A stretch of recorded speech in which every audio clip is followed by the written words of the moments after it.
Greetings, my fellow gamers. It is I, Wraith King, bringing you news from beyond the mirror, from the other world, and today we are talking about a brand new hero that was recently released on Seven Knights. And if you're new to this channel, yes, I do like to make videos on Seven Knights. It's something I do very, very often, so expect a lot of Seven Knights videos.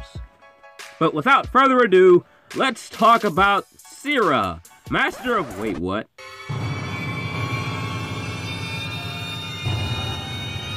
Excuse me, there is only one Wraith King, my dear, and I think you're a little too young to be the Wraith Queen. Not only are you too young to be any Master of Wraith, but you are just not worthy to be the King or the Queen of the Wraith. But without further interruption, let's take a look at her abilities, shall we? Wraith's Gloat. Inflicts 60% magic damage on all enemies 2 times. Additionally, piercing will take effect. Not the strongest magic attack, but it does pierce and it does attack all enemies 2 times. So it's a pretty good skill, but just be sure to build up her damage if you want this to do, well, anything. But say you're playing against an opponent with a team full of universal characters, this attack won't do much at all. But be sure to build up her damage so it will do at least something. But I'm not saying this is a bad attack, because it does pierce, and pierce can be very, very deadly in all situations. Well, okay, let's take a look at her second skill. Wraith's Shadow inflicts 60% magic damage on all enemies, inflicts 2,000 fixed damage on all enemies. Additionally, piercing will take effect. I really like these piercing AoE attacks, and the fixed 2,000 is really, really helpful. That is a lot of damage, especially where I am right now. That will do a lot of damage. So she is a pretty good character, but I want to see what her animations look like. I remember her animations from the Korean version, but I just hope they didn't change anything, really I am. Because I liked her original animations, they were so cool. Let's start with Wraith's Gloat first.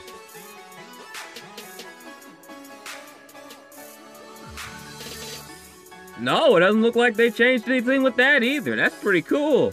But I really liked her her other skill. That was pretty cool. That's a really good skill. I want to make sure that this one is not changed or anything because it was really, really awesome. Let's take a look at it.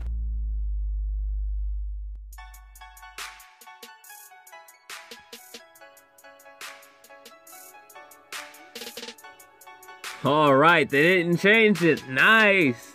I'm really glad they didn't change that one. That one's cool. But yeah, she's a very useful character, and I can see why so many people actually used her when she did come out, because all of her abilities are piercing, and piercing is very, very deadly. So yeah, I look forward to getting her because she can be quite useful in Arena. I don't know about any of the other places right now because she doesn't do too much damage. I don't know about Castle Rush or Raid or, well, anything other than those.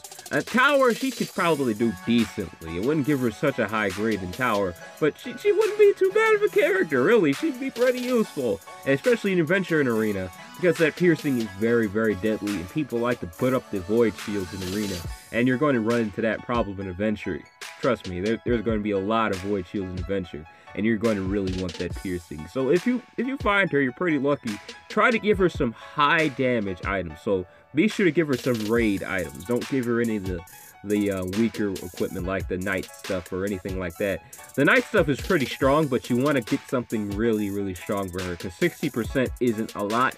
So be sure to build up that damage high. So get some raid gear and try not to get anything below that because you want the strongest for her. And last but certainly not least, let's take a look at her passive. Passives are very important. That's why I like to look at them last. So if you're new to this channel, I always do passive abilities last when I'm reviewing any character at all because they're important. They're what make the character very special and different from all the other characters. So without further ado, let's take a look at her passive. Thunder's Shadow becomes immune to all damage 4 times. This effect also applies to ignore armor and piercing attacks. Increases the lethal attack of all allies by 50%. Additionally, revives once with 100% HP. Now right away, I'm going to talk about the reviving things. I don't believe she did that in the Korean version. That's definitely something new. She didn't revive with 100% HP. That was not a part of her passive, at least not that I remember, because I haven't really used her in a while, but that's just something I do not remember. I could be wrong, though, but that's new to me, really. That's pretty cool, though. That's a very interesting thing to have on a mage character, and it's really interesting, and that makes her even better of a character than I expect. But there are a few things I wanted to point out about this list here. The Shadow Clan. She is actually the last character before they start releasing some very, very interesting characters. I won't give away who or what they are, but you will be expecting them very, very soon. They will appear on the regular heroes list, but they will have their own lists. But a few of them will be on Terra and Crusaders and Shadow Clan. But most of these newer characters will have their own character list. I won't tell you who or what they are because I don't like spoilers. But if you stuck to my channel, you should probably already know what they are and who they are. And there's something else I wanted to mention really quick. I'm sorry about the late video. It's been very, very crazy this week. I haven't had enough time to actually make any videos. And 7 Nights is just being a little irritating, especially the Korean version, because they haven't been coming out with anything good. I haven't been able to review anything in a while, but there are a few things that are piquing my interest there that I might make a video on. I don't know if I will or not, but it's just something that it doesn't excite me as much as a new character does. But anyways, that's all the time I got for this video. I hope you enjoyed it. Remember to like, comment, and subscribe to my channel because I love making content like this. I love reviewing characters, I love reviewing games, and I love making silly videos every once in a while just to put a smile on your face. I really love doing that. So yeah, take it easy for me, alright? Bye.